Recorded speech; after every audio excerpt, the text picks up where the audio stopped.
que foi do Instituto Datafolha, que foi divulgado nessa segunda-feira, que revela que a maioria do eleitorado brasileiro interpreta o tarifaço de 37,5% como um gesto de apoio político direto ao senador Flávio Bolsonaro. E nós temos, então, essa arte que traz essa questão do tarifaço.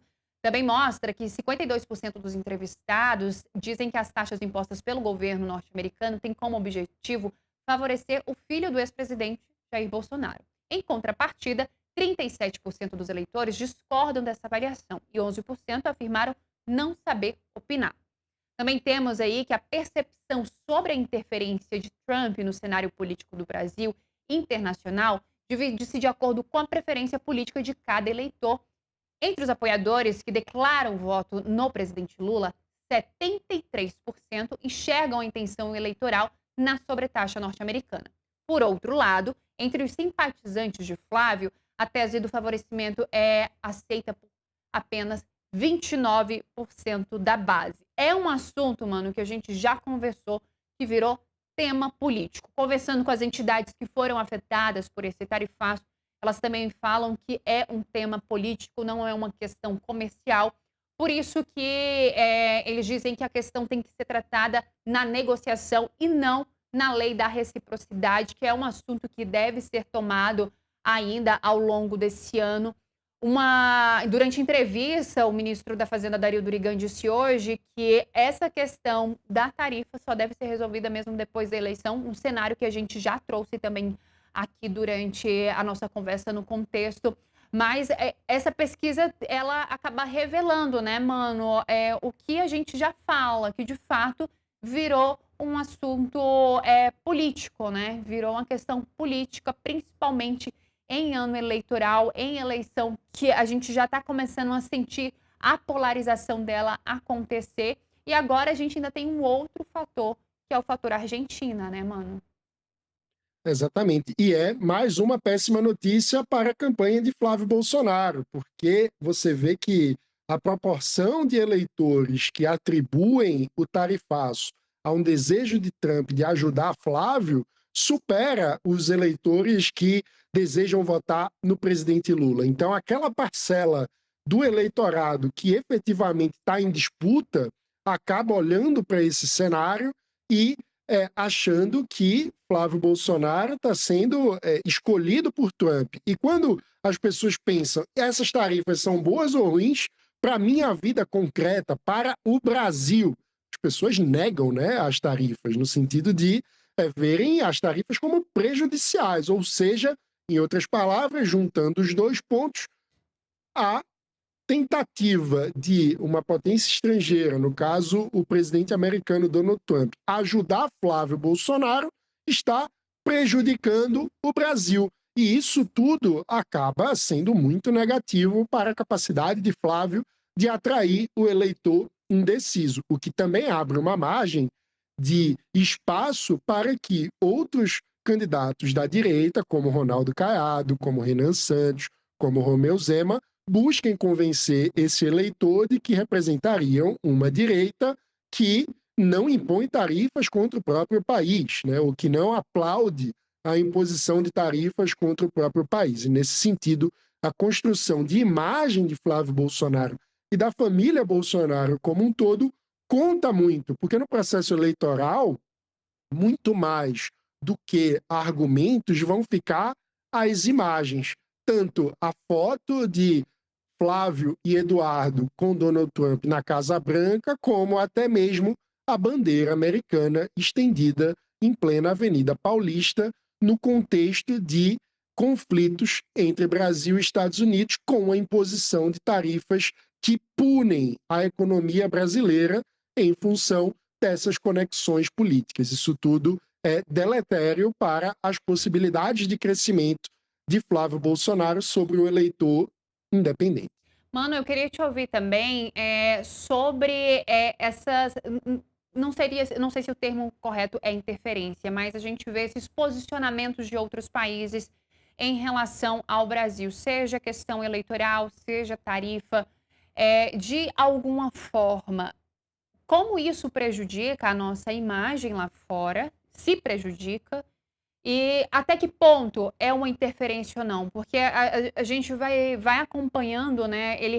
O Flávio Bolsonaro recebeu apoio de Benjamin Netanyahu, tivemos presença de Javier Milei, agora temos também aí essa questão envolvendo o presidente Donald Trump, o Flávio Bolsonaro se aproximando cada vez mais lá fora.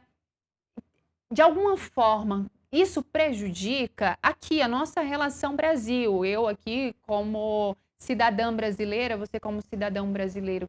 Isso de alguma forma prejudica se Flávio Bolsonaro for eleito ou não? Olha, eu acredito que não prejudica tanto assim, no sentido de que, por exemplo, a lógica de Donald Trump na imposição de tarifas, ela não acaba sendo uma lógica, digamos assim, direta. Ou seja, Trump é alguém capaz de impor tarifas contra aliados, né? Então, é o tipo de situação que é difícil calcular até que ponto um alinhamento de Flávio com Trump efetivamente tenha esse poder de impor, reverter tarifas, o que é algo diferente da imagem que já está comprometida em função das conexões que a própria família Bolsonaro busca fazer. De um ponto de vista da relação entre Brasil e Argentina, é claro que isso acaba aumentando um tensionamento entre os países e que seria desejável, sendo dois parceiros históricos, que inclusive têm a missão de liderar o bloco do Mercosul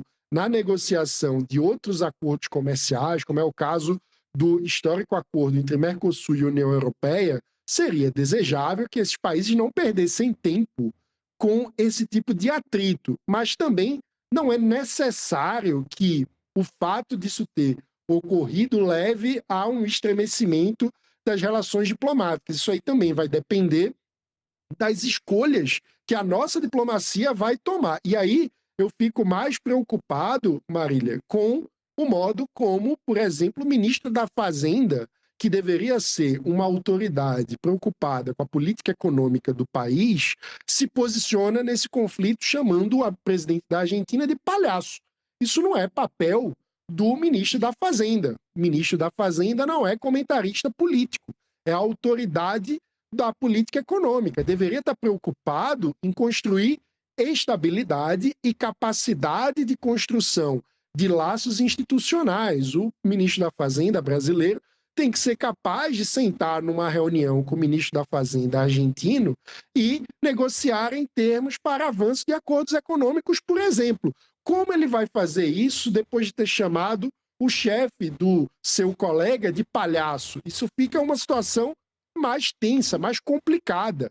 É claro que isso é negativo do ponto de vista do aumento das parcerias, mas, como eu digo, isso passa mais pela escolha, porque seria possível tentar isolar esse aspecto da política mais estridente, dessa política de quem está buscando votos, como é o caso dos presidentes da República, dos cargos que têm que conduzir agendas técnicas. Ou seja, o Brasil poderia escolher tentar minimizar os danos da visita de Milei ao país, tentando fazer com que esses impropérios políticos fossem respondidos pela política, por exemplo, por um líder do governo no Senado, na Câmara dos Deputados, por algum petista, pelo presidente do PT. Assim você isolaria o conflito para a esfera exclusiva da arena eleitoral, o que ainda assim é inadequado, porque o presidente da Argentina não deveria dar pitaco na política eleitoral brasileira, mas você conseguiria criar um cordão sanitário de isolamento para que essa crise não se misturasse com os temas de negócio. Mas quando você tem o ministro da Fazenda, que tem que tocar a agenda econômica, embarcando nessa narrativa eleitoral, você vê a subordinação da agenda de longo prazo do país aos interesses eleitorais de curto prazo, tanto da oposição como do governo. E isso é uma péssima notícia para o cidadão que paga a conta e que gostaria de ver as autoridades instituídas tomando conta dos interesses nacionais e não eleitorais do seu grupo político. A gente tem novidade, mano, sobre essa questão, né, envolvendo o presidente da Argentina. O ministro Mauro Vieira se reuniu com o embaixador da Argentina e repudiou as falas de Javier Milei, a matéria da Karine Souza, que está lá no nosso site metrópolis.com. O embaixador da Argentina no Brasil, Daniel Raimondi, foi convocado a comparecer no Itamaraty no último domingo para poder prestar esclarecimentos sobre as afirmações de Javier Milei durante a passagem pelo Brasil no último fim de semana. Ele acabou marcando presença na convenção de Flávio Bolsonaro.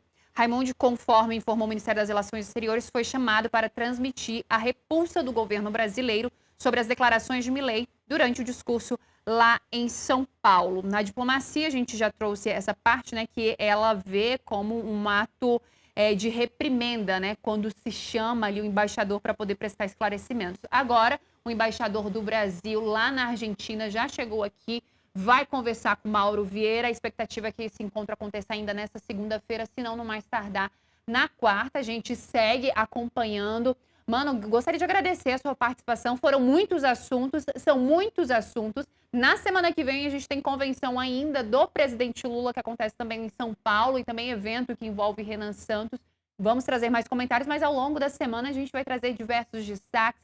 Agradeço a sua companhia também, que está conosco aqui desde as 11 horas da manhã. Ao Mano, meu querido colega, muito obrigada pelas suas análises. Se você quer acompanhar todo o trabalho do Mano também, já deixa aí seu recado, Mano. Muito obrigado, Marília. Sempre um prazer estar aqui com vocês e fica o convite. Me sigam lá nas redes sociais, Mano PB Ferreira, no Instagram e no Twitter, @Mano Ferreira. Sempre um prazer estar aqui com vocês e até a próxima. É isso, vendido jabá então, Mano. Muito obrigada a você que acompanhou a gente aqui desde